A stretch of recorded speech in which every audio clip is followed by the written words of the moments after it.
Olá, turminha! Tudo bem com vocês? Tudo na paz? Tudo belezinha? Quando a gente pensa nos líderes revolucionários africanos, a gente pensa em Nelson Mandela, Patrice Lumumba, Amílcar Cabral, Steve Biko. A gente nunca lembra de Thomas Sankara. Ele é uma figura essencial e marcante na história dos líderes africanos. E ele e o sonho que ele tinha foram assassinados em 1987. Pensando a minha, a sua, a nossa africanidade.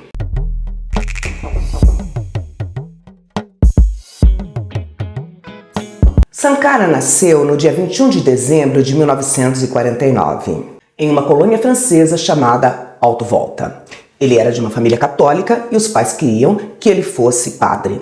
Mas ele seguiu a carreira militar, mas nunca abandonou a fé dele, mesmo depois que ele assumiu as suas tendências marxistas. Na escola, ele conviveu com os filhos dos colonos e descobriu a injustiça social que existia no país dele. Na academia militar, ele se aproxima dos movimentos revolucionários e ele foi apresentado ao marxismo por um professor que fazia parte do Partido Africano de Independência. Ele vai para a Escola Militar de Madagascar e lá ele estuda sociologia, economia, ciências políticas, francês e ciências agrícolas.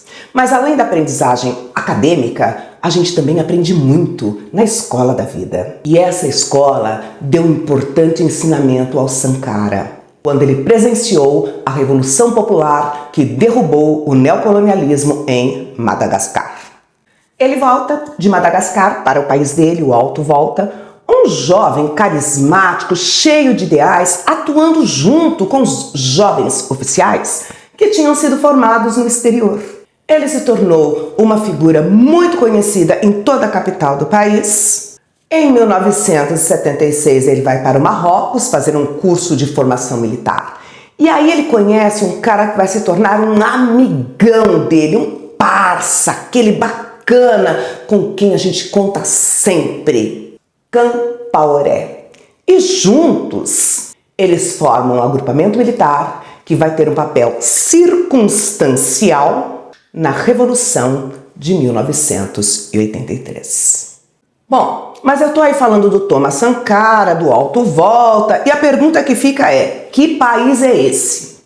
Hoje, esta região é chamada de Burkina Faso, a região da Princesa Yenenga, e eu fiz um vídeo sobre ela aqui no canal. Burkina Faso é um país dependente da agricultura, é daí que a população retira o seu sustento. Mas eles fazem uma série de exportações. Exportam minérios como ferro, ouro, cobre e cassiterita, que ajuda na economia da região. Essa é uma região que possui um dos piores índices de desenvolvimento humano do planeta. Para a gente entender direitinho a história do Sankara, a gente tem que conhecer um pouco o país que ele viveu. E esta região ela foi ocupada há 12 mil anos atrás por povos caçadores e coletores.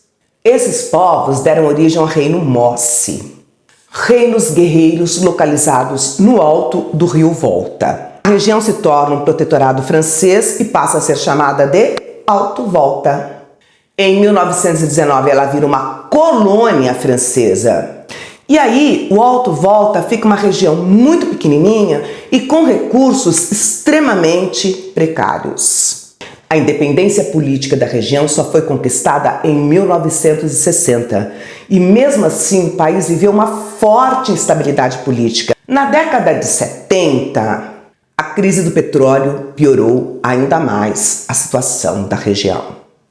E como tudo pode piorar, eles ainda enfrentaram um grande conflito com o vizinho Mali. Ô turma, vamos entender direitinho a situação. É um país pequeno, com poucos recursos, explorado anos a fio pela França e cercado por países que são mais fortes economicamente e existem disputas territoriais. Na década de 80, golpe militar.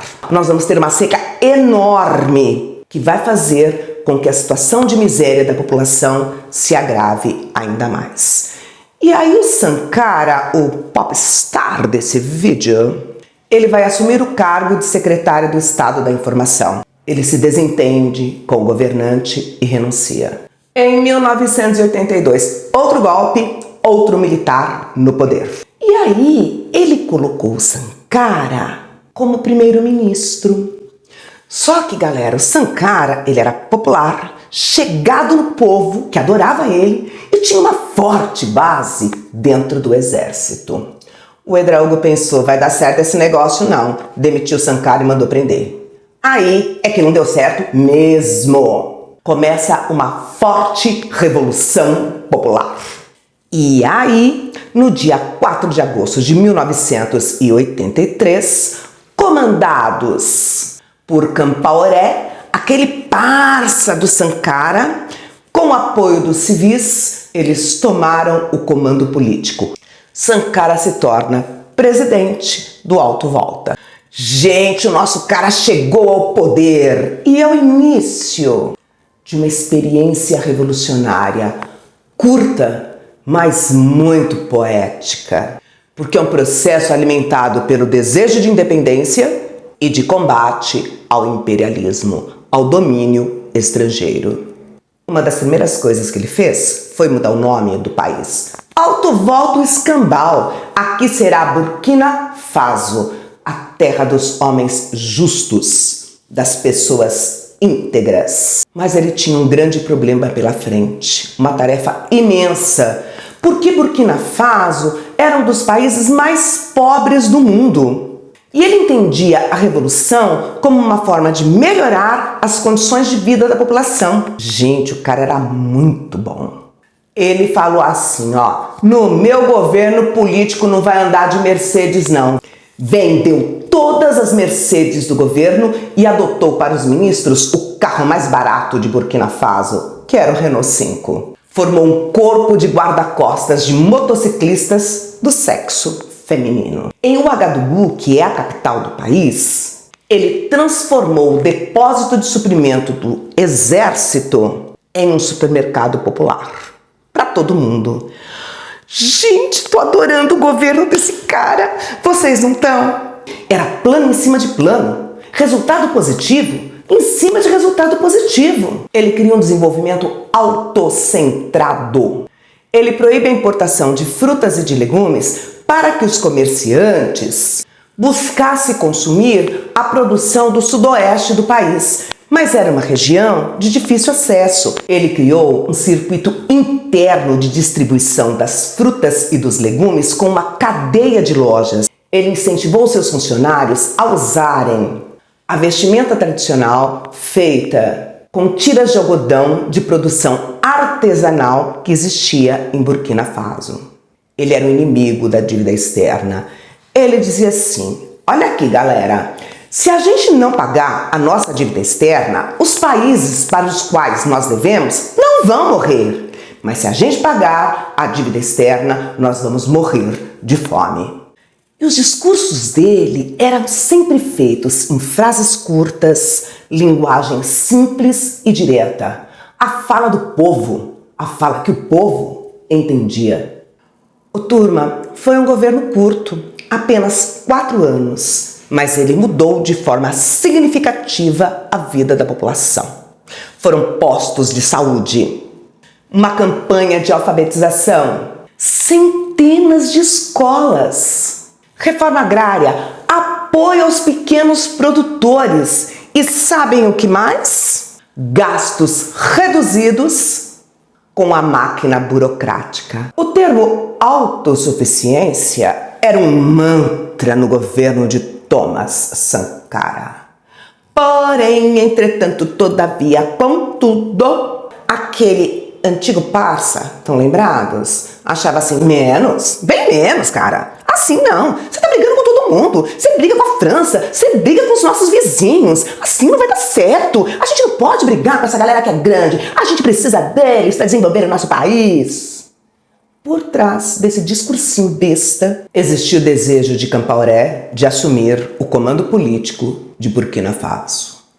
Já deu para vocês perceberem, vai dar ruim para Thomas Sankara. E aí, gente, o Compaoré, com países africanos como Libéria e Costa do Marfim, além do apoio do imperialismo francês, deram um golpe de Estado. No dia 15 de outubro de 1987, cai o governo de Thomas Sankara. E ele, Sankara, com 37 anos de idade, junto com 12 companheiros, eles foram brutalmente assassinados. Os corpos foram desmembrados e enterrados em uma vala comum sem identificação. Morreu o grande líder popular.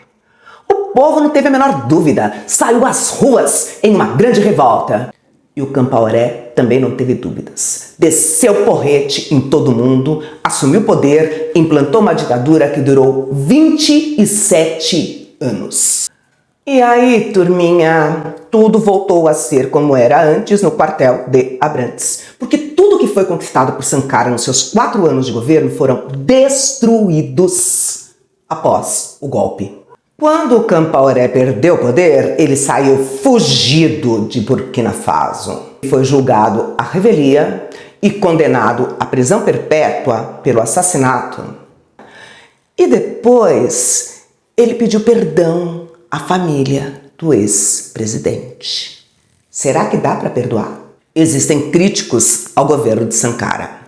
Alguns dizem que ele governava de forma autoritária, que tinha o poder centralizado.